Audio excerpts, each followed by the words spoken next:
Treasury bill auction results from the Bank of Ghana actually shows that government exceeded its target by about 7.4%, raising roughly 8.7 billion Ghana cedis in bids, although it eventually accepted about 7.9 billion Ghana cedis. Now, what is interesting, however, is that while the auction was oversubscribed, investor interest appears to be moderating compared to previous weeks of demand.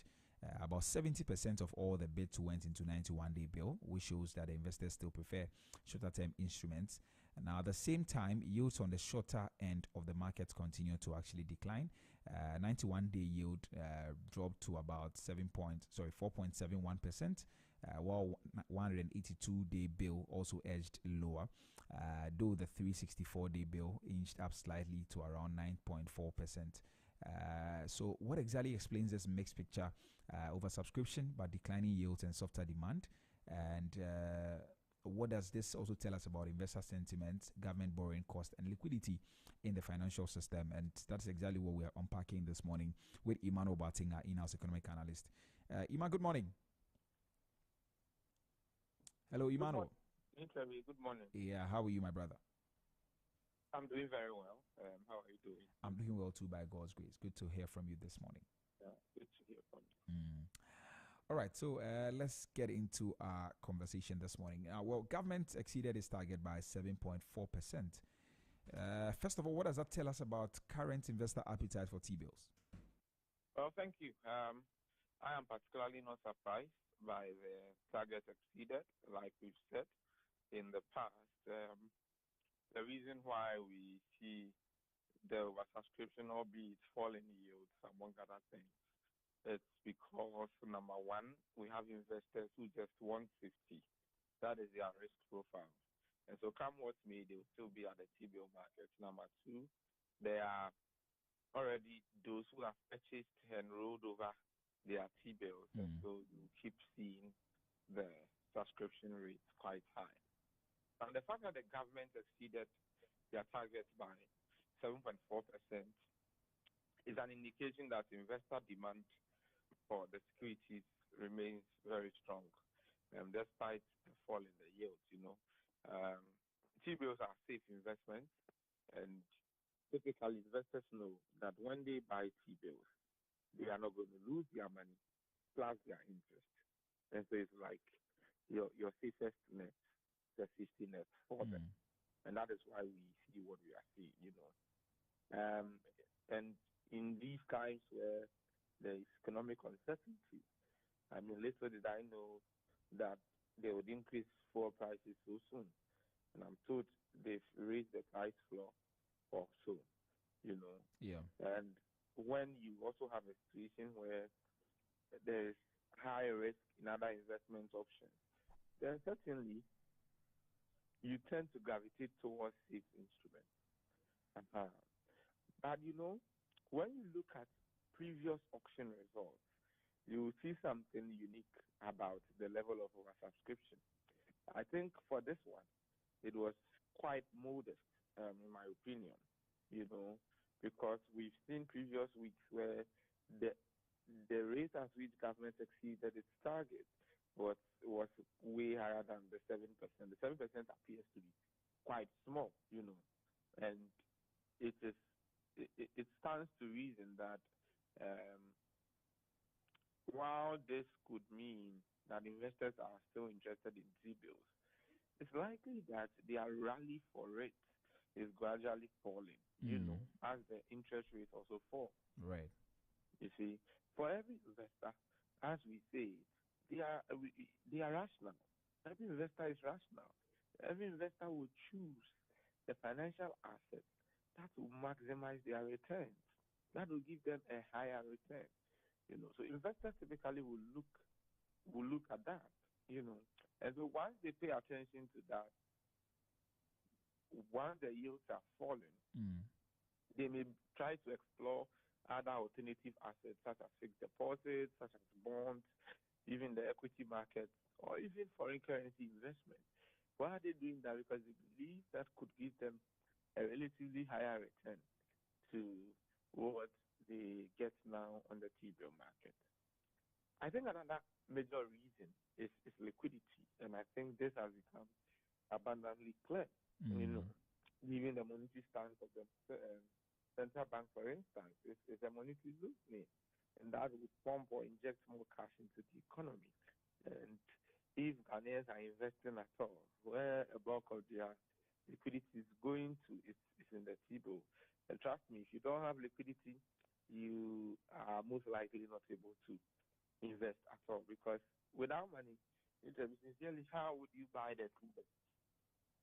I really don't know how Mm. that will work. That will work. So for me, in general, the result signals some more balanced situation. You know, investor appetite still remains strong, but the yields are falling, which is gradually weakening the appetite of the investors.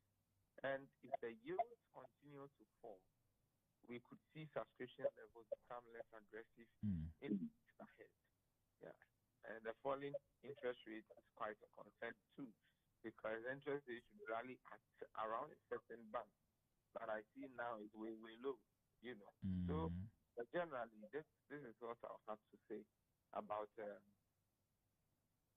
I mean investor appetite for T-bills, given the 7% of our subscription rate. Mm. Right. Now, the government received 8.7 billion Ghana cedis in bids, but accepted 7.9 billion Ghana cedis. Why would government reject some bids even when it needs financing? Thank you. You know that's about I think 800 million Ghana cedis Mm. difference. You know, you receive 8.7, and then you accept 7.9. You know, uh, well, number one, this is not a surprise.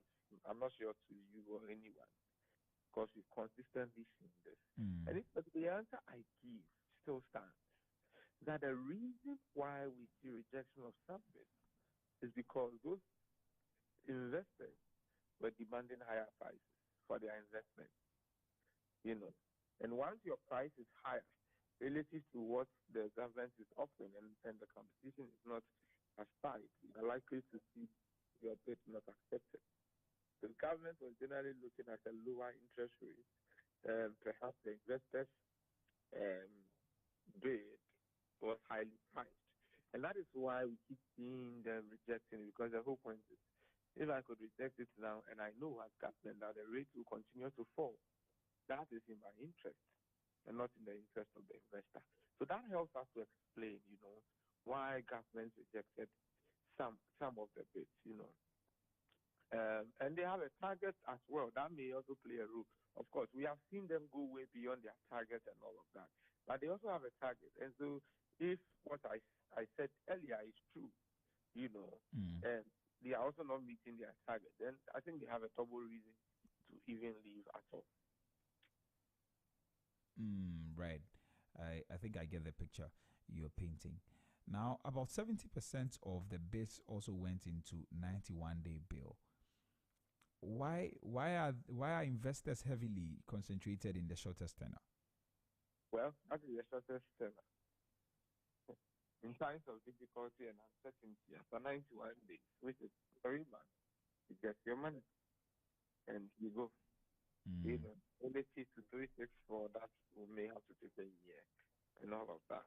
Just that for those investors, I think they face a rollover risk. And I say this because initially, given the declining rate, if, for instance, your old investment was issued at even 10% or 12%, now you are back home to do something around 4, 5, thereabouts, you know. So that is the shortest tenor for the investors. Mm. Um, and 91-day bill has dominated for almost every single auction result. It's in the 91-day bill being the most sought after, you know. Um, when investors look at, say, inflation, when they look at the strength of the CD, you know, um, and they put that to account, generally, it also affects their choice because your inflation expectation affects how long you can lock in funds into an asset. If the inflation would cause the rate to decline, then it said, let me wait now and invest later. It's going to cause it to increase. Then I Mm. also know what to do. So generally, these are very, very, very, very important factors. Essential for the investors.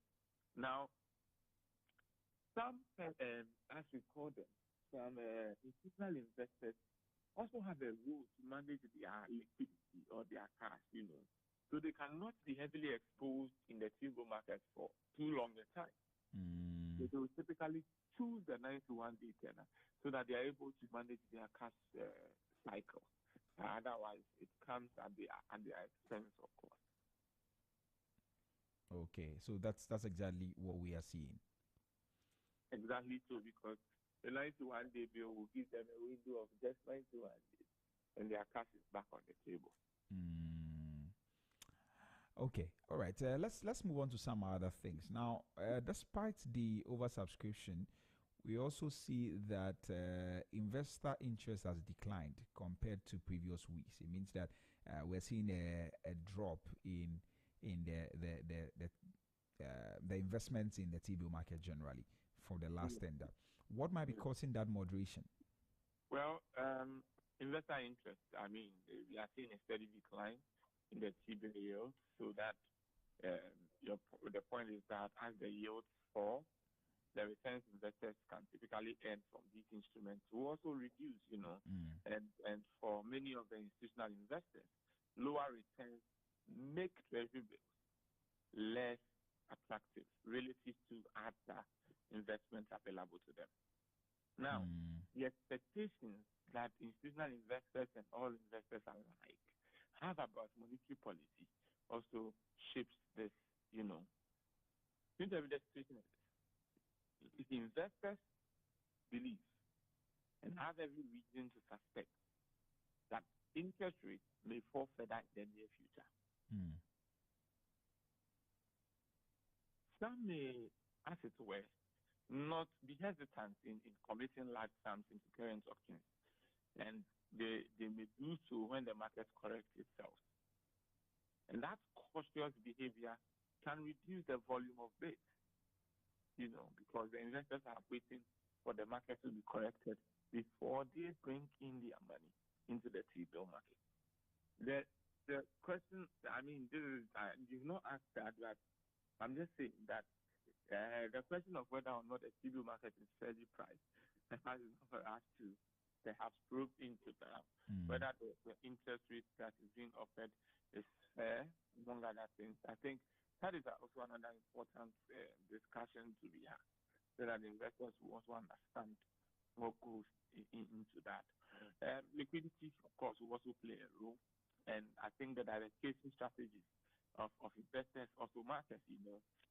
With improving macroeconomic stability generally in the country, Mm. investors might be exploring other opportunities like the equity market. And already we see a huge rally in that market, the stock market.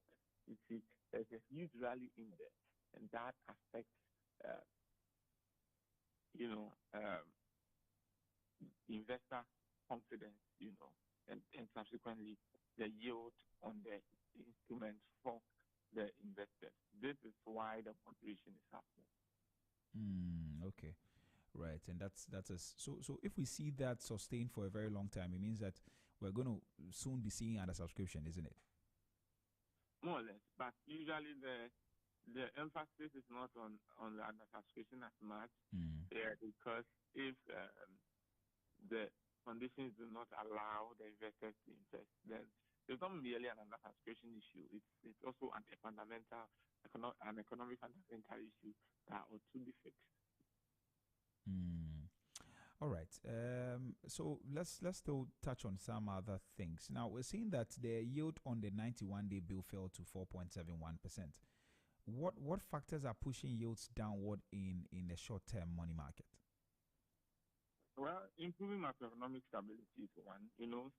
When inflation begins to decline, and you see the economy show a strong rebound, and there is relative stability, I think investors become more comfortable accepting lower returns because the purchasing power of their money is better protected.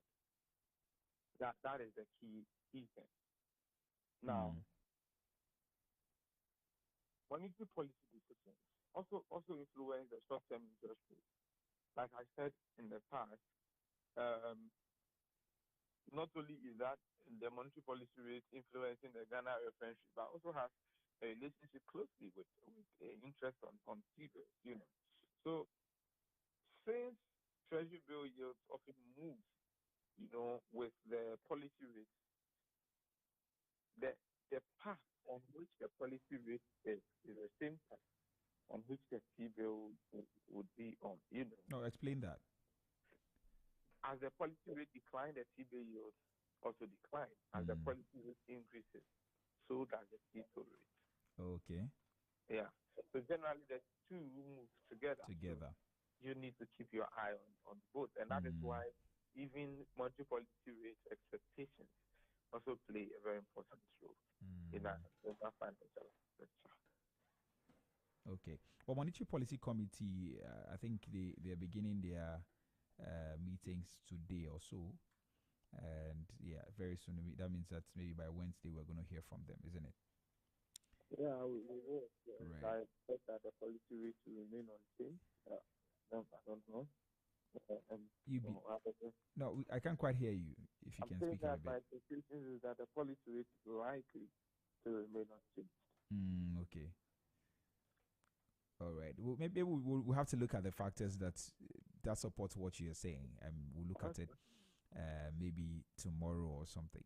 Yeah. But let's talk about um, the 182 day bill as well. Now, the yield also fell slightly for 182 day, but the 364 day yield increased. Why are we seeing different movements along the yield curve? Well, investor expectations, they are not the same. The expectations you have will differ significantly from expectations, or albeit not every time. So, Mm. but this is a market where the data also inform investors. Very, very critical. Now, the declining yield in the 92-day bill, 91-day bill, and then the 182-day bill is a clear indication that investors believe short-term economic conditions are improving, particularly with respect to how inflation has stand, with respect to the monetary policy reduction in recent times. However, I must note that the increase in the 364-day yield indicates that, investors still have some caution about the momentum. They do. Investors, are careful to commit their funds for an entire year Mm. because it will expose you to inflation, expose you to greater uncertainty, among other things. So as a result, they may demand slightly higher returns to compensate for these risks that they take on by investing in the smaller market. Okay. All right. Now, also in terms of the current pattern that we are seeing, what does that really tell us? I mean, the pattern of bids and also the yields. What does that tell us about liquidity conditions in the banking sector? Well, the the levels, bids that we have seen um, shows us, or at least gives us a clear indication that liquidity conditions overall in the country, uh, if not bad, is still quite healthy. Banks continue to have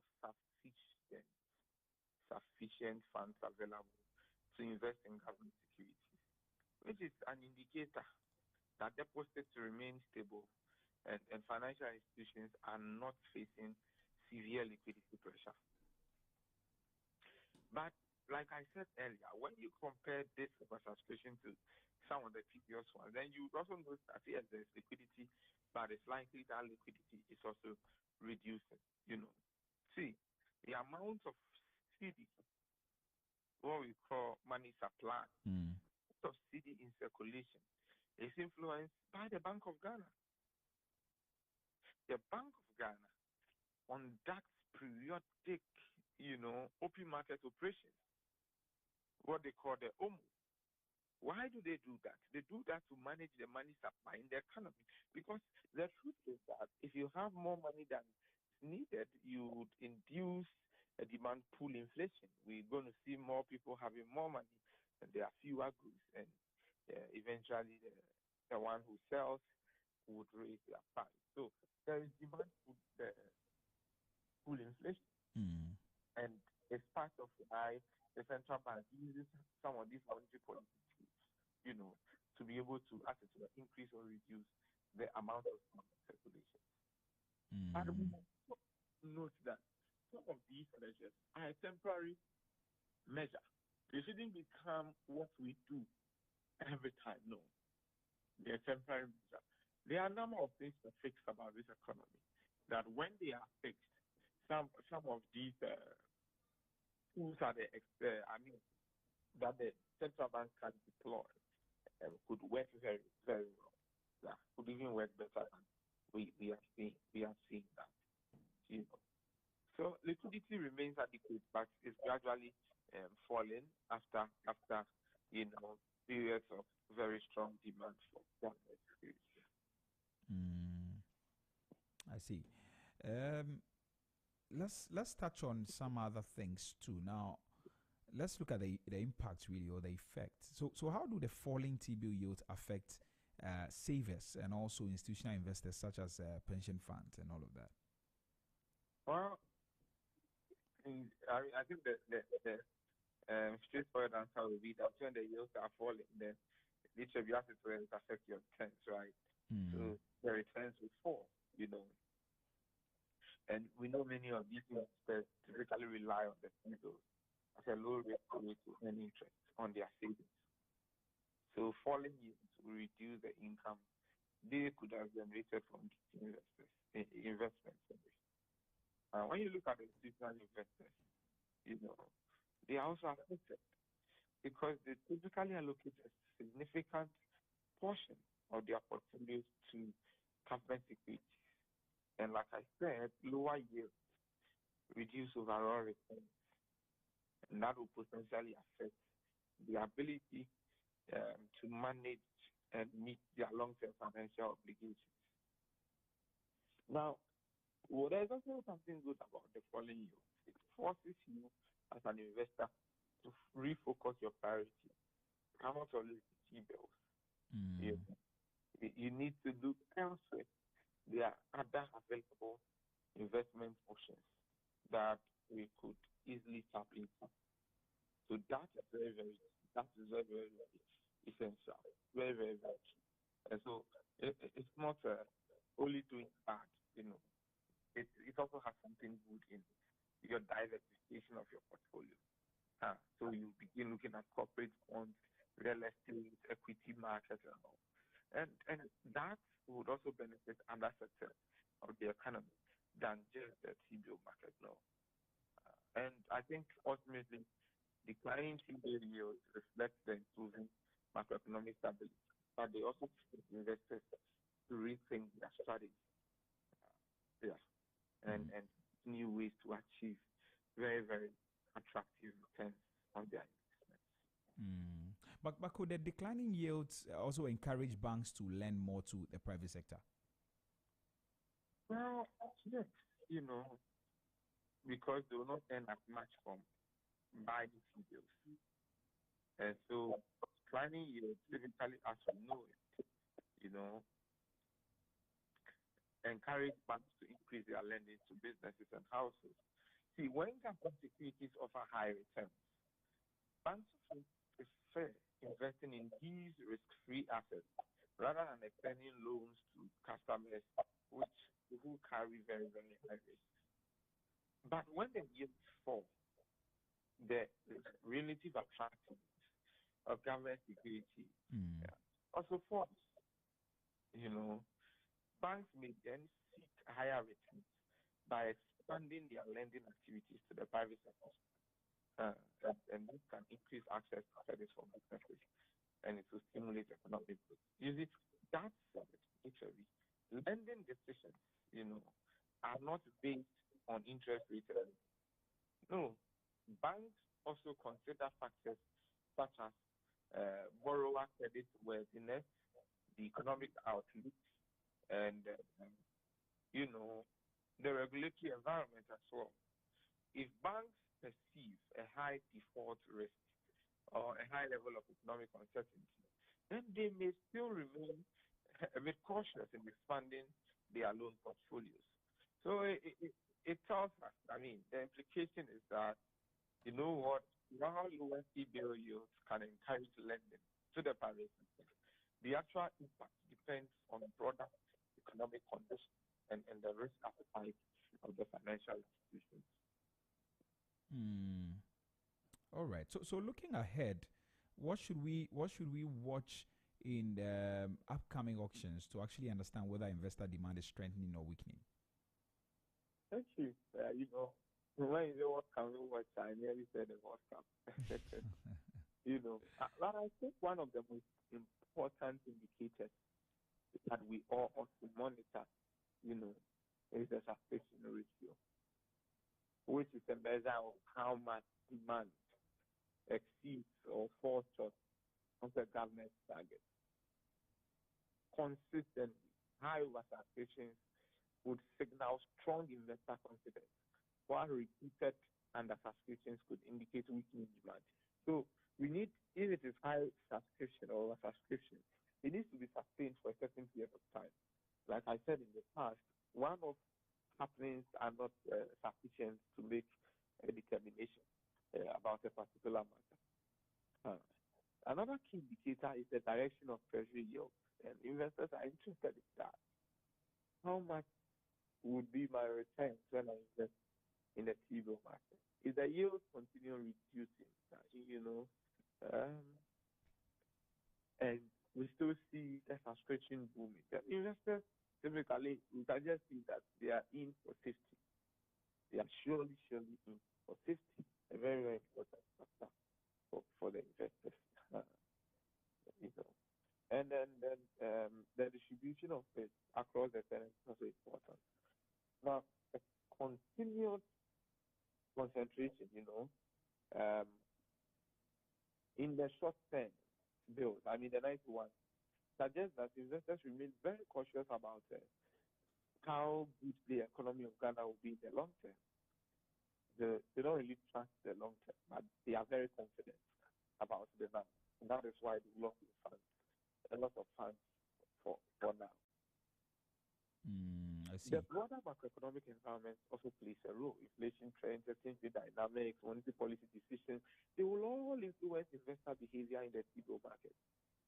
Observing these factors alongside the auction results itself gives us a clearer picture of the evolving demand for government securities in general. Okay. All right. So, I mean, enough of the T-bills. What exactly is happening so far? I mean, in terms of the Middle East tension, I don't know whether you followed the events up until now. Well, this is a Middle East conflict, so saying so fast is not too good. That's not too good. Well, I just wish that this whole thing will come to an end. That is just my wish. Because the tensions are having some effect on some markets, not just in the United States, even here. We have our own shell. So for me, I just want the market to end there. It is the reason why the oil price is going up. Yes, I think right now it's past 105 US dollars per barrel. Yeah, it's the reason. And even in Ghana, literally, the increasing of the fuel floor, like the price floor for fuel, it's also a response to that. Like I've explained, if it should persist, we'll come back to handling transport costs, for instance, overall inflation, and on and on and on. So these tensions should cease. It appears that when these tensions happen, we, the vulnerable emerging markets, we suffer most. And I think that let's just cease fire, let's live in peace. Do you foresee that happening anytime soon? Uh, Geopolitics is very, very unpredictable because, uh, well, I would just say that I hope it ends soon. But if I make a prediction, I may be in trouble. Hmm. Yeah. If you were advising government, what would be your advice to them In terms of, in terms of the effects of the war? well, it's going to affect the economy, and so we shouldn't say perhaps it doesn't matter or something. No, it does matter, and because of that, it should help us learn some good lessons on the strength and the fundamentals of our economy. So that we could also understand how some of these developments affect us severely. Because if you are not too strong, what comes externally can easily break you and have dominance therein. So that is very, very crucial. Yeah, so for me, that is crucial. Hmm. The level of worry we have in terms of this war, could we have avoided that? Yeah, we could. If the war didn't happen. No, no, no, no. I mean, in terms of what we have to do. As for the war, it is a dependent variable, or is it independent variable really? Well, the whole point has been to isolate yourself from some of these economic uncertainties. You know. And what could we have done in the past that would have saved us um, from being too scared about these things?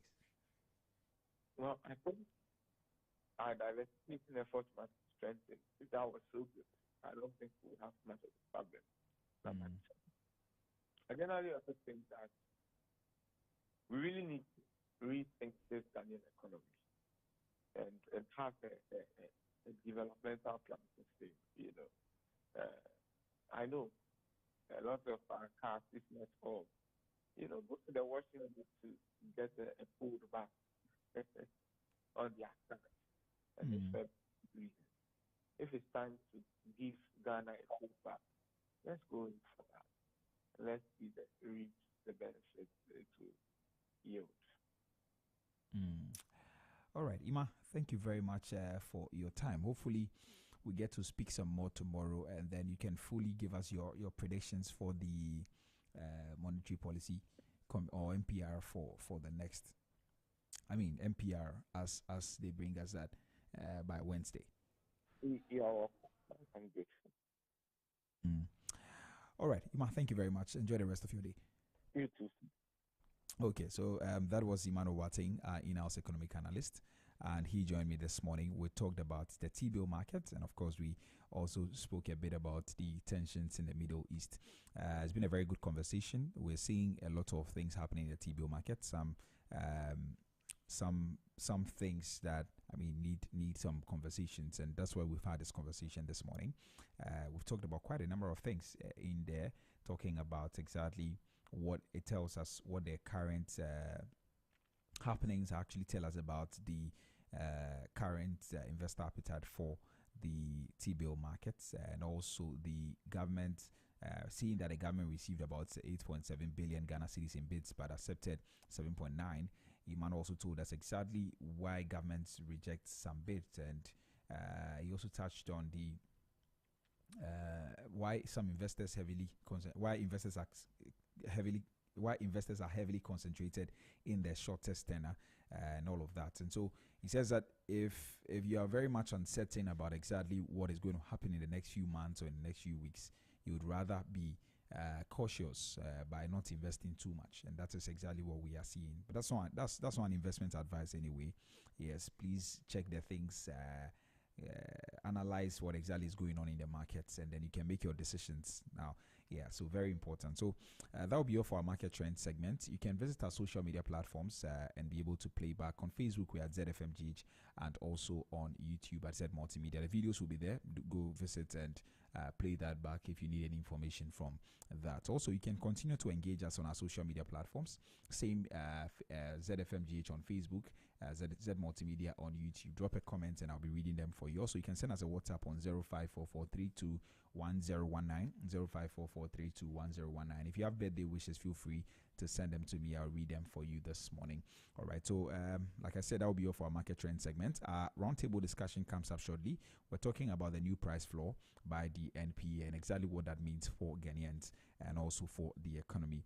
Please don't go anywhere. It's a very good conversation that I believe that will be very valuable to you. So please don't go anywhere. Stick and stay. We'll get into that shortly. But we'll take a quick commercial break, and when we return, we'll bring you that conversation. Please stay tuned.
we all know that fuel prices remain one of the most sensitive issues for households and businesses in Ghana, and new minimum price floors for petroleum products for the second pricing window of March. And that's a move that has actually raised concerns about what it could mean for the cost of living and also the cost of doing business.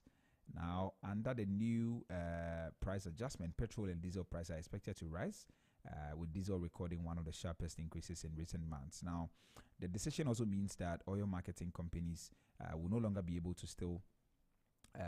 to sell fuel below the approved price floor, effectively limiting the discounts that some consumers previously relied on. Now, for many Ghanaians, the big question is simple: what does this mean for transport fares, for business operating costs, and also the prices we pay for everyday goods and services? Now, we know we are at a time when global energy markets remain uncertain, and these changes could actually have ripple effect across the entire economy. And so this morning we are joined by Professor Jabir Mohammed. He's an economist, and he's going to help us unpack the implications of this policy and whether it is necessary for market stability and how it could even influence inflation and what it means for the Ghanaian consumer in the months ahead. And that's what we're talking about this morning. Doc, good morning and welcome to the Business Breakfast on Zed. Yeah, Samuel, good morning to you. Yeah, the name is Nitrebi. Hello. Yeah, the name is Nitrebi. It's who? New? Nitrebi. Okay, yeah. Sorry. Oh, that's fine, Doc. Doc, I hope you're well. It's been a while. Yes, you also call me professor. In academic parlance, when you are not a professor, you are not called a professor. But in some jurisdiction, every academic faculty is a professor. But in Ghana, we have a different way of our positions. Right. Well, actually, said doctor. I'm a senior lecturer. I'm not yet a professor. Okay, right. So that says Dr. Jabir Mohammed. All right, Doc, let's get into our conversation. Now, to start with, let's help our listeners understand this policy. What exactly is a fuel price floor, and why would regulators introduce one? Thank you once again, and good morning to all our listeners out there. In basic economic sense, in microeconomics, we say a price floor is a price that the government sets, within which the consumers are not supposed to pay less than that, or sellers of any commodity are not supposed to sell less than that. That is a price floor. Then we also have a price ceiling. The price ceiling is up there, a price that you are not supposed to sell above. Above, right. So in terms of the floor, you are not supposed to sell below it. So what that means is that any of the oil marketing company cannot sell below what the government has set, even if you have the production efficiency or if you have the operational efficiency to lower your cost, you cannot do below that.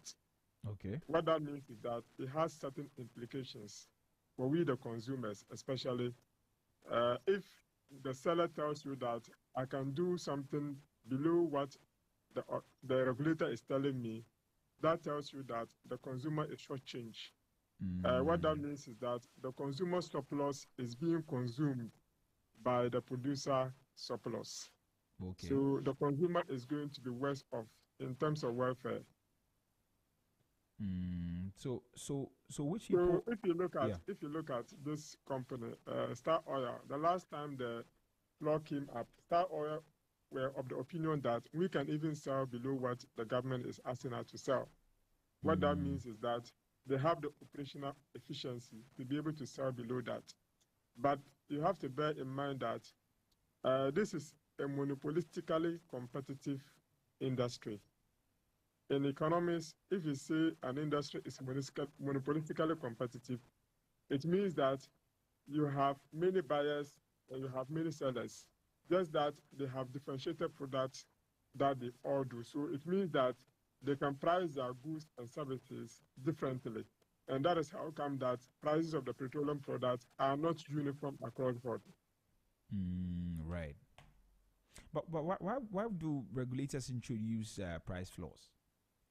Yeah, they do that because, one, they want to be able to ensure that there is stability, and they want to give life to new entrants, or they want to give life to companies that are not so resilient in the market, so that they don't compete them out. If you look at the the banking sector, you will notice that the Bank of Ghana also institute what we call the Ghana referencing rate in terms of loan pricing. So the Ghana referencing rate is the base rate for all banks to price their goods and services upon. So that is what the MPA has also adopted.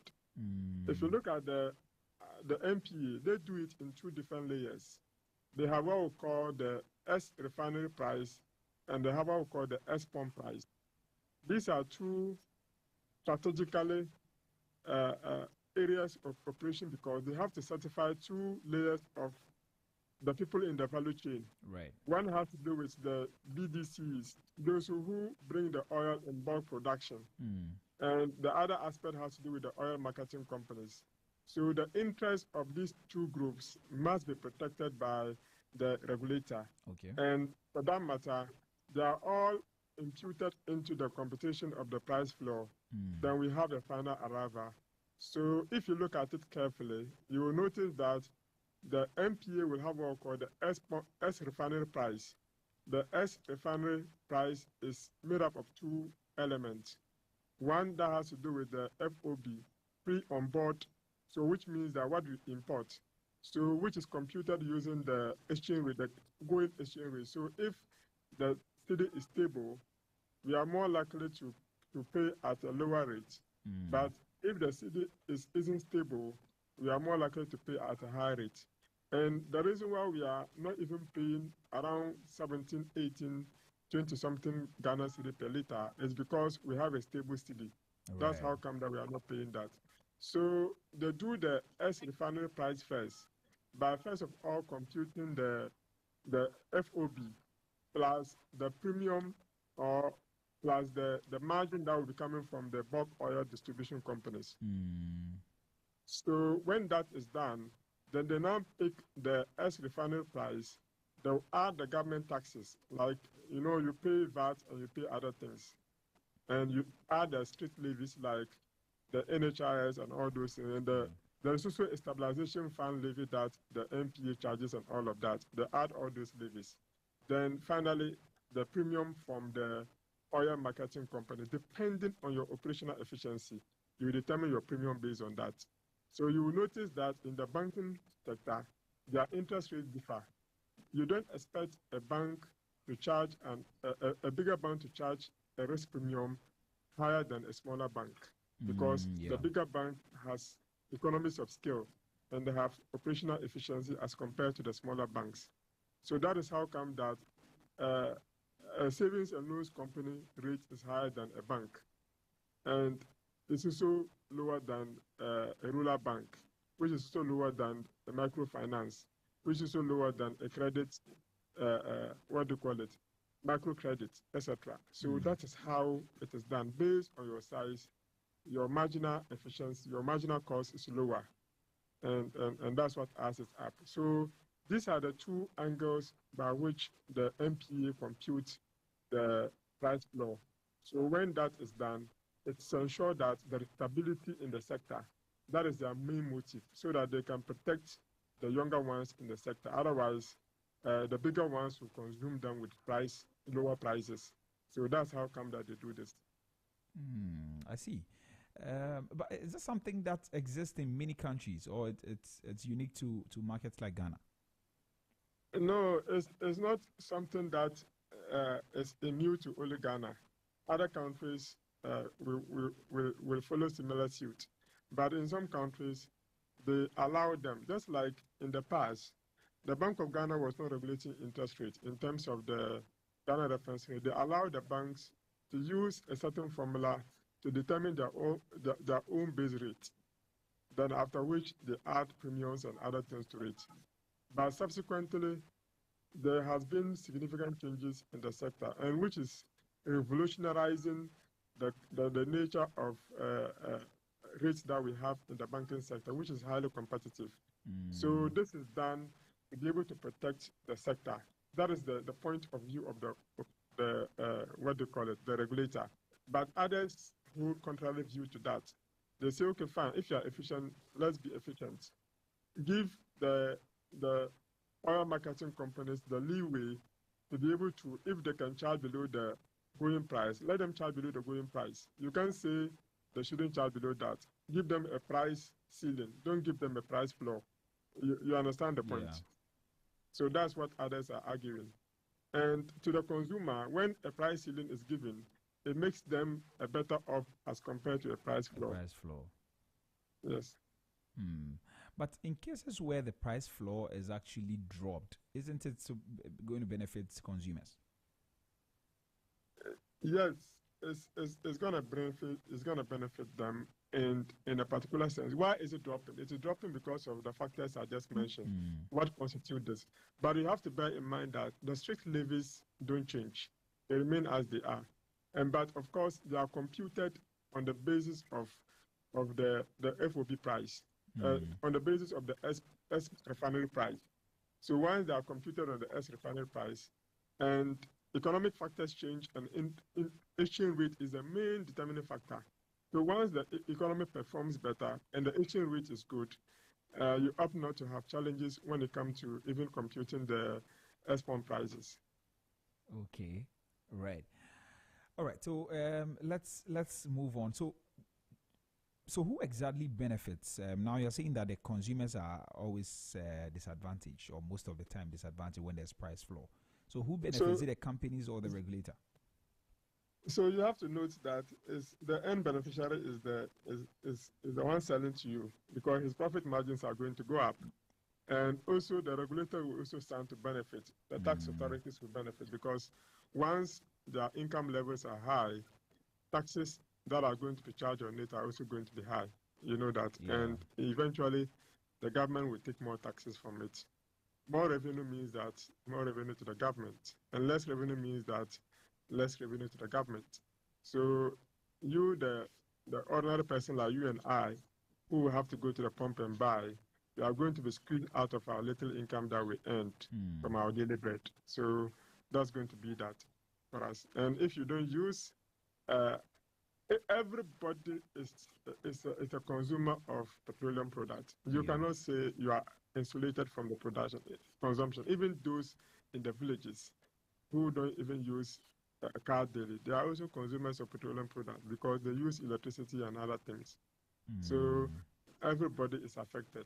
And it is a general tax levies that the government is giving to us. So if inflation is down, then let's allow petroleum prices to go up, which is highly inelastic, and the consumer have no option than to buy.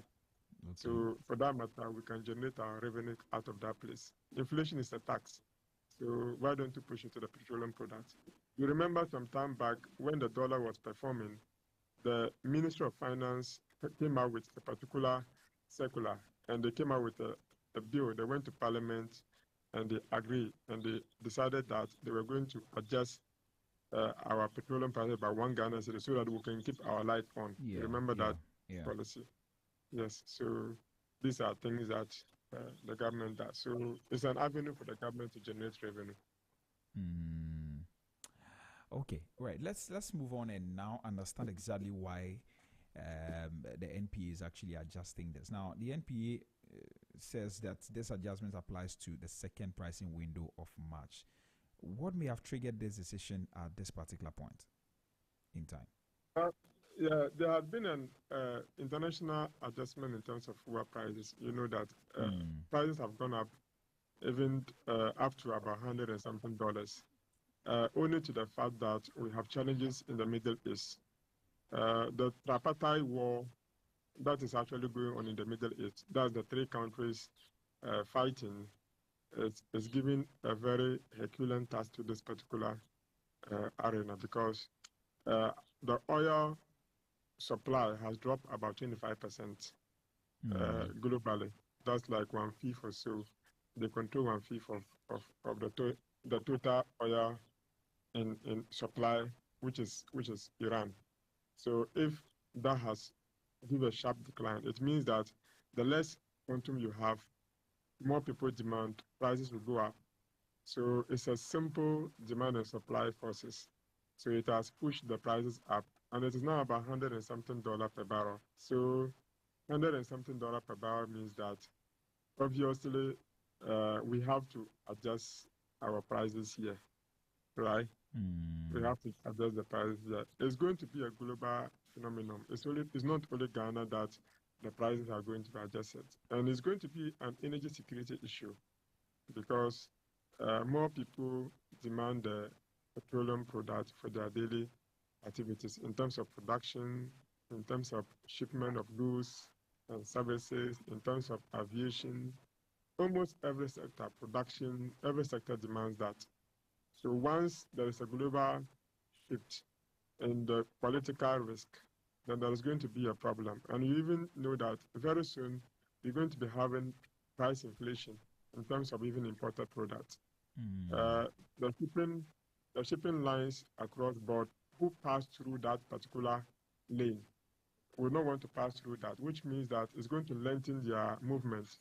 So they are going to be charging a political risk premium on most of the shipping airlines, most of the costs. So we have to brace ourselves for high prices that may came up in the global space. This is more Herculean and more difficult as compared to the war that we have in Ukraine and Russia. So this is more intense than Ukraine and Russia. So if missiles are being fired, and you know, Iran is actually pushing back to almost all the US bases in the Middle East. So the war is not just on Iran alone. The war is across the Middle East. And most of them, bear in mind, are major oil producing countries. And you will see the impact is heavier as compared to the impact that we had in Russia, Ukraine. So that's what we have to understand. So until the tension de-escalates or reduces, we're not going to have the breathing space. So I know and I believe that what I think Ghanaian authorities should be doing is to continue to strengthen the city. That is the only safest way, that the safest net that we can have, and that would be able to sustain and make our life much more better. Otherwise, we are going to be buying petrol close to 20-something cities, etc. So we have to, in fact, it's a very serious matter. But by strengthening the CD, how do you mean? Well, we need to do things that will not potentially bring more listen. We have to be careful. Thanks be to God that we are not getting a lot of financing from the central bank. The central bank is not printing money to finance government budgets. Government is spending within their means. And that's one potential point. And the potential activities of, we are having gold prices has gone up about $5,000+ per ounce. And we are also exporting more gold. So, and I think that these are things that can continue to do that. And we have more reserves. We have been told we have more than $13-something billion reserves. So, which means that at any point in time, the Bank of Ghana can come in to cushion the economy because we are operating what we call a floating managed exchange rate regime, where the central bank can periodically come upstream to help to shore up the value of the city. So once you have more reserves, you have the potential to keep your city in a very stable manner. So let's continue to encourage them to do so. I see. But back to the adjustment. Would you say that this was an inevitable adjustment? Of course, if global prices are going up, will you sit down and say global prices are going up, and for that matter, you want to keep your business? You will get people out of business. They have no other option. There is no any economic miracle to tell you that the upward adjustment will not come. Look at it. Petrol went up about 10-point-something%. I think 10.61%. Then diesel is about 25-point-something%. Let me see my figures. Diesel is about 25.7%. and LPG went up by 13.75%. So you can imagine versus the last price window. Yeah. So if the tension don't escalate at the Middle East and the prices keep going up, it's going to be having an untold effect on the consumer, which we don't praise so. Because you remember the last time when our inflation went up to about 50-something%, petroleum prices went about 17 and 23% per liter and all of that. We don't want to get to that situation. And you're saying that the only way we get to that situation, more people will have to park their vehicles, because you know our salaries were just increased by 9%. Yeah. So if your utilities and others are going up by 25-30%, it's unanticipated. It's an unanticipated inflation. So, and more Ghanaians don't prepare for unanticipated inflation. It has a very serious shock on their income and their living standard. Right. Okay. Permit me to take you back a bit. And when you were talking, when we were trying to understand the policy and you were explaining the things, one thing that came to mind was that many people continue to call for certain price floors or price ceilings when it comes to certain other goods in the economy. I mean, people have actually said that let's control prices because people continue to take advantage of the ordinary Ghanaian and all of that. What are your thoughts on that? Why can't we introduce, for instance, price floor for some of the things that we sell in this country? No, we are operating in a free market economy, okay? And it's not every sector that the government can regulate. That's how come that we need a strong consumer protection agencies or societies. They are the people that can enforce that. As for the government has control over certain essential commodities, like the petrol. They have a regulator to control, like Bank of Ghana. They have a regulator to control it, and other important sectors of the economy, ECG, all of that. The PURC and all those agencies are there to regulate that. And these are what makes up the volatile element when it comes to inflation. So in inflation, we have a headline inflation and we have the core inflation. So if you look at the headline inflation constitutes all these volatile items. So more economists are more concerned about the core inflation because the volatile items, we can still have control over them, yet they are still the volatile items when it comes to inflation competition. You get the point. Even the core other elements are not really like that in the basket of the competition of the inflation that we see. So to essentially say that the government should intervene in every sector will mean that we are practicing a centralized economy. And that's not what Ghanaians has opted for. Ghanaians has opted for what we call a liberalized economy. So you cannot at any point in time come to control prices the way you want to control. You have up to what you can do. Even with this control that they are doing, it's not absolute because you can still see that the oil marketing companies have different rates. You get the point? Yeah. So they have different rates. Just that they cannot sell below this. But they have some of them tell us that if they are given the power, they can sell below that. So that should tell you that. So when you place it at that price floor, they don't increase anything, they remain there. If you look at Star Oil and even Gore, you see that their differences are no match. Because these are two big players competing among themselves. And Shell and Total are also competing among themselves. They are also in a different realm when it comes to the international petroleum sector, oil marketing sector. I see. Okay.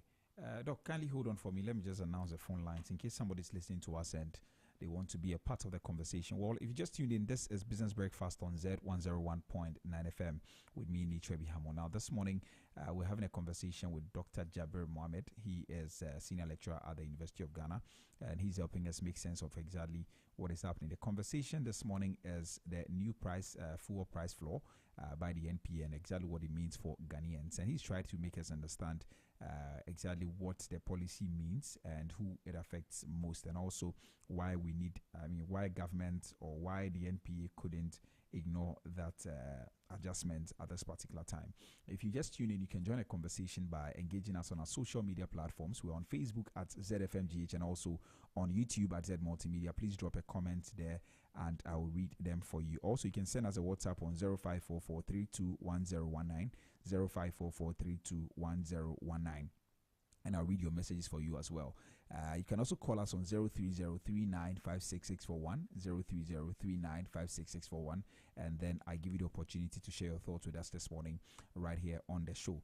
All right, so Doc, let's continue the conversation, and I want us to look at competition in the fuel market now. Now, one of the key issues here is that oil marketing companies cannot sell below the price floor, meaning that they cannot offer the discounts consumers used to enjoy. How does that affect competition in the fuel market? Obviously, yes. Like I said, in a monopolistically competitive sector, what is driving their prices or driving their income? It's about giving discount and advertisement. So in terms of advertising, they tell you that we are giving you this promotion, we are doing this, we are doing that. So if the regulator is telling you that you cannot sell below that, when they know that even with their advertisement and everything, they can still beat their marginal cost and still make profit. So why do you prevent them from doing that? Because you have an interest to protect other entrants. Right. Who cares? Okay, their point is that who cares if the other entrants cannot up their games? Why should you use price floor to protect them? That is the bone of contention, because I have my tactics to be able to do that.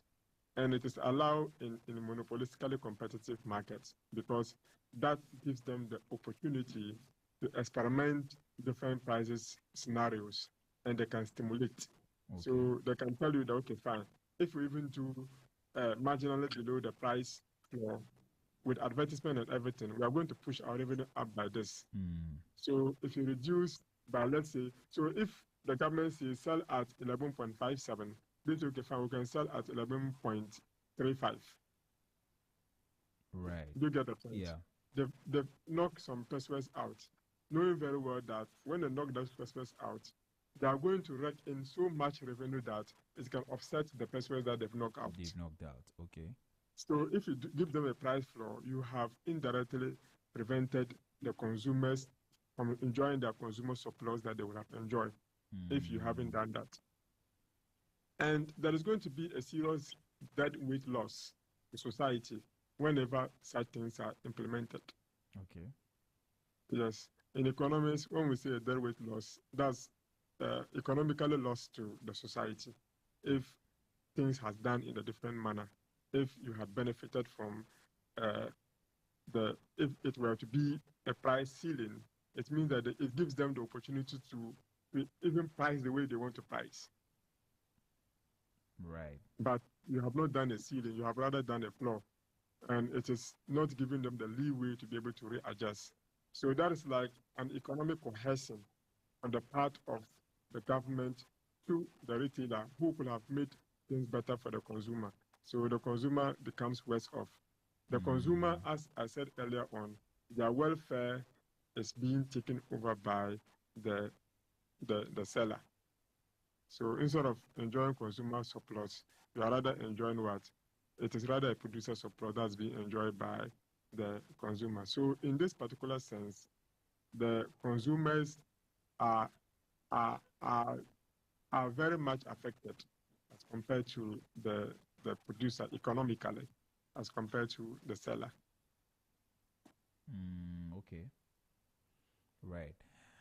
Now, I also know that once additional levies, operational costs, and dealer margins are added, the pump prices could actually rise even further. How significant could this increase be for the average Ghanaian?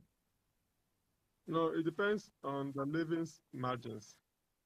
But I get a sense, what the sense I get out of it uh, is that if you look at the formula that they use in the computation of the price floor, it appears that all of these factors have been adjusted. But you know, you have to bear in mind that the adjustment comes from, you can use an average adjustment rate to give.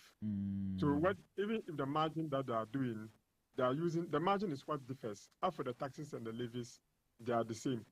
But the margins to the oil marketing companies, the margins to the BDCs differs. That's why the differences come in based on your operational stuff.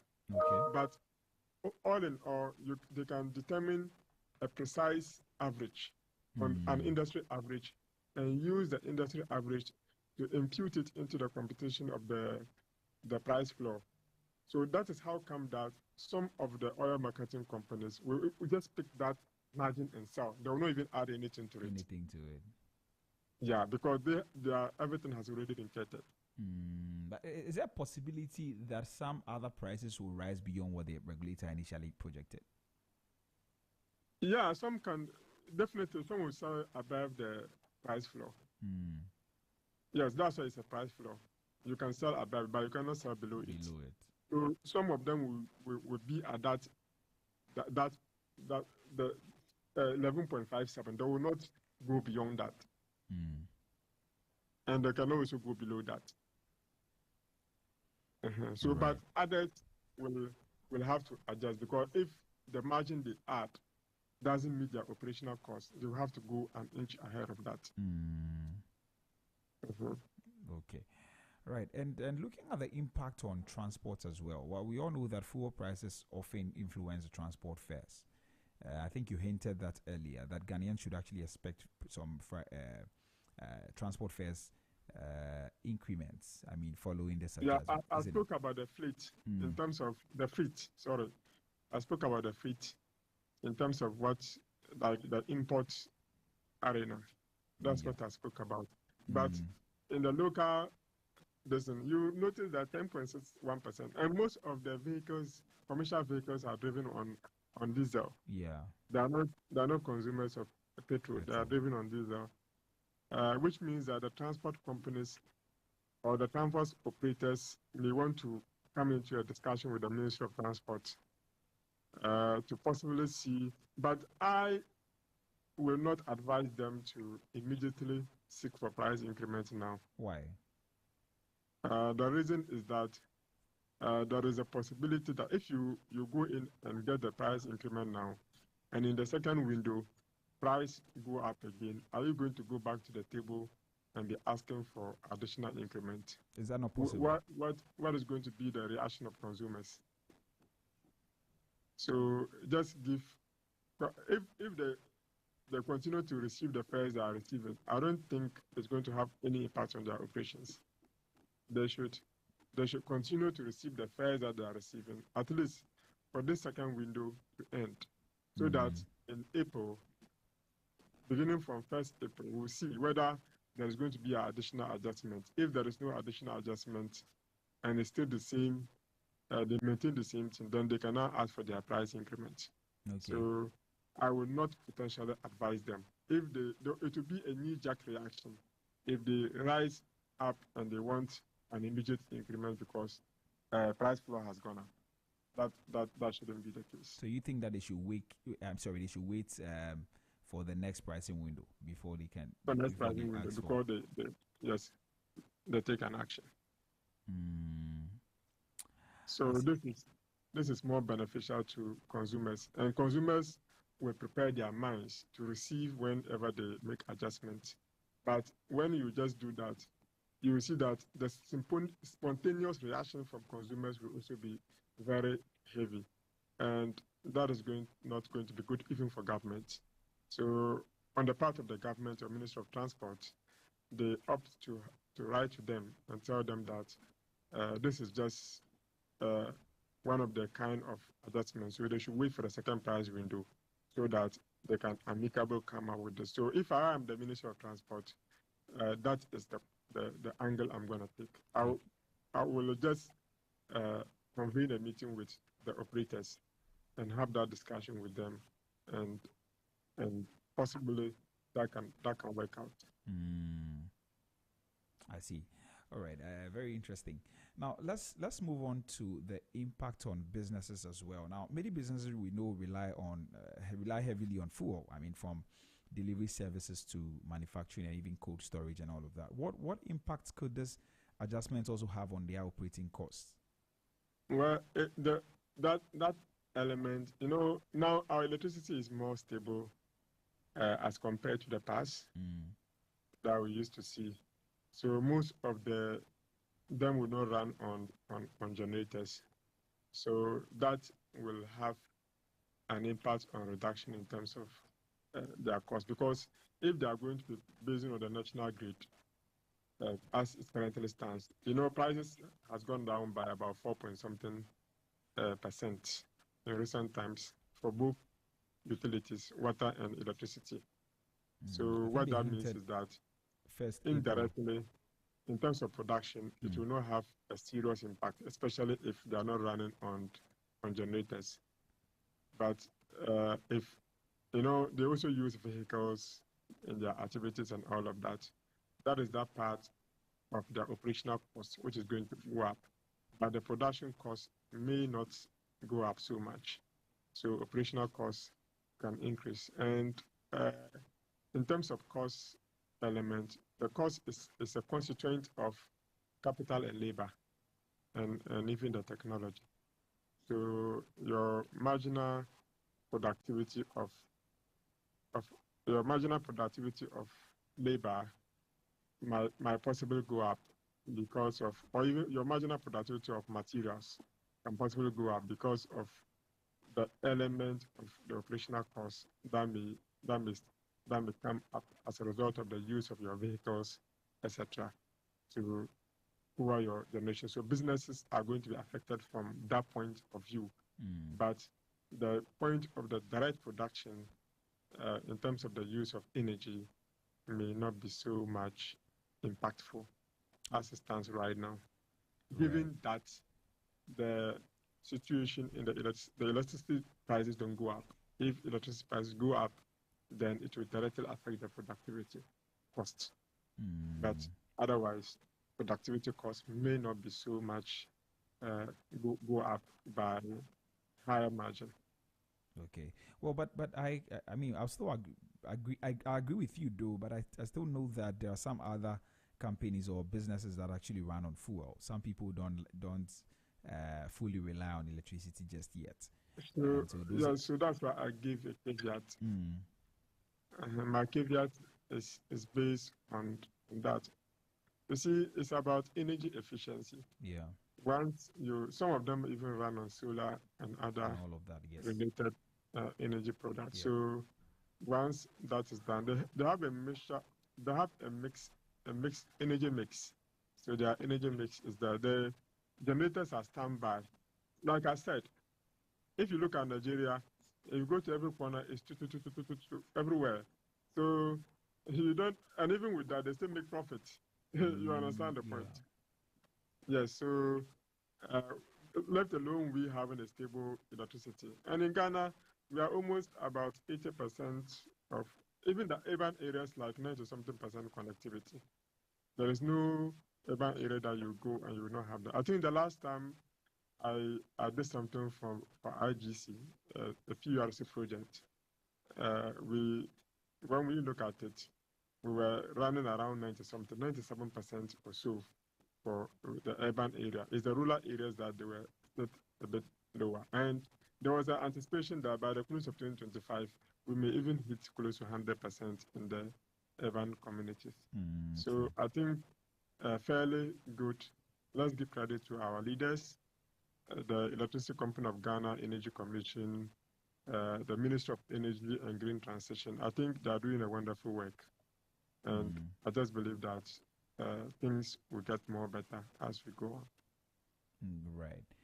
Okay. In terms of inflation as well, I mean, energy prices are a key driver of inflation. Could this adjustment contribute to inflationary pressures in the economy? Yeah, obviously, yes, because prices of goods and services will definitely each up. So there's what we call the energy-driven inflation, okay? Because of, as I told you earlier on, we have the core inflation and we have the headline inflation. So, and these are volatile prices. So as they go up, it's going to have a serious impact on the cost of energy products, and it will simultaneously, maybe in the next window that we have in terms of our inflation, it may go up. Currently, I think inflation is about 3 point something percent, right? If you check at the Bank of Ghana website, it may be about 3 point something percent. Yeah, I think it's 3.3 now. Yeah, 3.3%. Yeah. So, what that means, that it doesn't mean that prices are not going up, right? Yes. But prices are going up at 3.3%. That's the meaning of that. When people are saying inflation is coming down, we are not seeing prices. No, that's not the case. It means that prices are going up, but at a lower rate. Yeah. Instead of going up by 15%, 20%, 30%, 54%, like we had 2022, every month, it means that month prices went up by 54%. It means that last month prices went up by 3.3%. That's the meaning of what we are seeing. So that's what Ghanaians must understand. So once inflation is coming down, it doesn't mean that the rate at which you buy things, the prices should also come down. It means that there are certain items in the basket that are having a reduced price, but others are also going up. So cumulatively, on average basis, the price went up by 3.3%. That's the meaning of what you are seeing. Oh, we are seeing, right. Okay. So which sectors of the economy are most likely to feel the impact first? In terms of the inflation? Yes. But definitely, this, our consumers. We consume goods and services every day. So those things that you eat and all of that. Given the fact that the advice I give earlier on, prices of fares don't increase from today going. If they remain as it is, it means that the end of month inflation may even come down. But if the ministry give them the opportunity to increase prices, inflation will go up. But you have to know that we have other imported inflation, like I said earlier on about the import of goods and services. Because of what is happening, the shipment companies are changing their rates, so that may have an imported inflation that may come into thing. Otherwise, we're not going to have much impact. And also, because there is a shortfall in the petroleum globally, it's going to affect productivity. So it's going to be a shortfall in terms of the goods and services that will be produced out there. And once there is a shortfall, prices will go up there. So when you bring it, you have an important inflation. But domestically, they will also have to import some of the products and do the final finishing here. And that can also potentially increase the prices of goods and services that their raw materials are import dependent. But if their raw materials are not import dependent and it is going to be on local basis, then you should know that it is not going to increase as compared to the import dependent ones. Yes. Okay. All right. Maybe let me announce the lines again, and then we can try and wrap up. Well, so if you just tune in, we're talking this morning about the new fuel price floor by the National Petroleum Authority and what exactly it means for Ghanaians. And my guest is Dr. Jabir Mohammed. He is a senior lecturer at the University of Ghana, and he is helping us make sense of exactly what this means. And we know that there's going to be an impact in terms of transport on some businesses, as well as inflation from what we've discussed so far. If you just tuned in, you can actually drop a comment on our live stream. We're on Facebook at ZFMGH and also on YouTube at Z Multimedia. Drop your questions, your comments, and we'll read them for you and get Doc to address them. Also, you can call us on you can drop a message on our WhatsApp on 0544321019, 0544321019, or you can also place a call on 0303956641, 0303956641, and we also give you the opportunity to ask your questions or make your comments this morning. All right, Doc, let's continue the conversation. So, still in terms of inflation, could this complicate efforts to stabilize prices in the economy? Well, yes, it's potential. There's a potential impact there. The government may have some difficulties in the coming months if the tension in the Middle East continue to be the way it is, because of the global shock in terms of petroleum products, the shortage globally in terms of petroleum products, and the fact that you're not going to have more products coming into the country, and that can potentially impact that. But the government, we are learning that Tor is back to track. So if Tor is back to track, I expect to see that the oil we even produce in Ghana, we should have the capacity to refine component of it.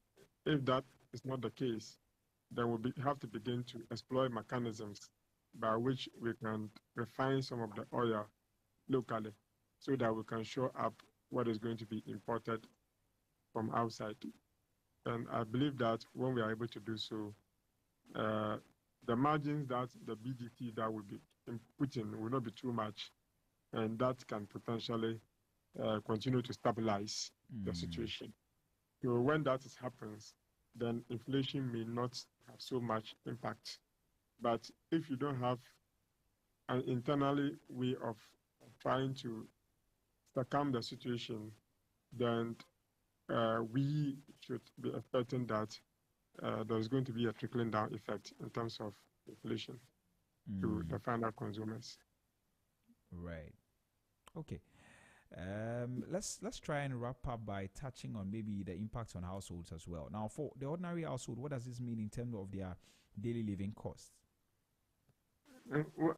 Definitely. So if fares go up, let's assume that fares go up, and you have 3 children going to school, you have to pay for all their fares. Yeah. So if they were paying, let's say, in and out, they were spending 10 cedis and it go up by 15 cedis, up to 15 cedis, that means that you have to cough up additional 20 cedis just a day. So multiply that by 5 days, that's 100 cedis. If you're also using a vehicle, now that petroleum price has increased by 10.61%, it means that you are going to be worse off in terms of income, because every liter you are paying 10 point something more percent to obtain. So if you are having a vehicle that consumes like 45 liters or 50 liters a week, multiply the 1.12 Ghana cedi by 50 liters a week, and multiply that by a month, you will notice that economically you're going to be worse off in terms of your income. So the household I just told you earlier on that the consumers are the sufferers of this policy, the price floor policy. I told you earlier. Yeah, you did. Yes. So the household and individuals, firms, everybody are affected. Whilst the oil marketing company enjoy the full benefit of it, government also enjoy the full benefit of it. We, the final consumers, are the worst beneficiary of the price floor policy. So what kind of coping strategies would you or do households usually adopt when fuel prices rise? Avoid unnecessary outing.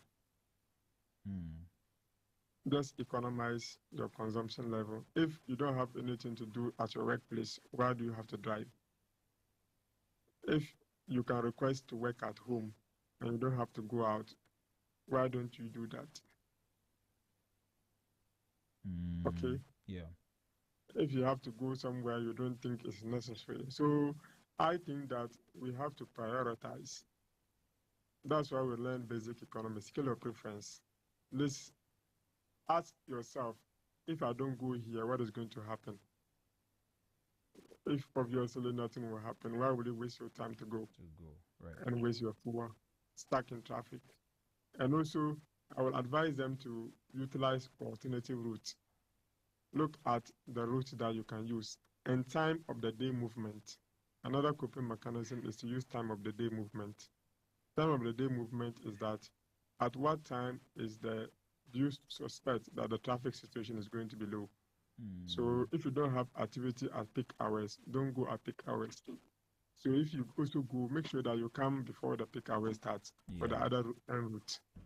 Then use alternative routes that you can use, that you can dodge traffic and will not stuck in traffic for hours. So that's how come that technology is there. So use your Google map, and that can always guide you to sometimes escape. Sometimes, not all the time. Sometimes it can also mislead you. So, but you have to know the route that you are using. If you are going to a new area, you can find out from friends, or what alternative route can I use if there is traffic at this particular point.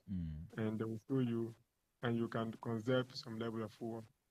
And also, when you go to places, you have to off your engine and maybe possibly lower down your glass. If you have an open conversation with somebody in your car, stand at a place where there is shade so that you can lower down your glasses and you can have instead of leaving your engine on and talking. Okay. All right. So these are the basic things that we can do so that we can conserve the energy that we do have. Yes. Okay, Doc, thank you very much. Maybe finally, so looking ahead, should we expect more adjustments in fuel prices in the coming months? Yeah. If the tension in the Middle East don't end, we should expect. This one, there is not a rocket science. All symptoms are telling you. Now they've gone to bomb where the oil passes and all of that. So you can imagine how long it's going to take them to restore those pipelines. Yes. War is a necessary evil. It comes to destroy. It has a serious destruction. It destroys so many things. Yes. You can just sit in your country and somebody else will go and do his nonsense thing, and it's going to affect your economy. It will throw you off gear. So you cannot go. There's going to be a serious energy war or energy insecurity in the country, in the world, especially with this. The proponent of the war didn't just go to the war for a fun. There is a reason for that. There is an economic reason behind it. Right. And if you were advising policymakers, what key measure would you recommend to cushion consumers while still maintaining stability in the fuel sector? Oh no, that's what I told you. To cushion consumers, the Ministry of Transport must engage with transport operators. But that's on the transport side.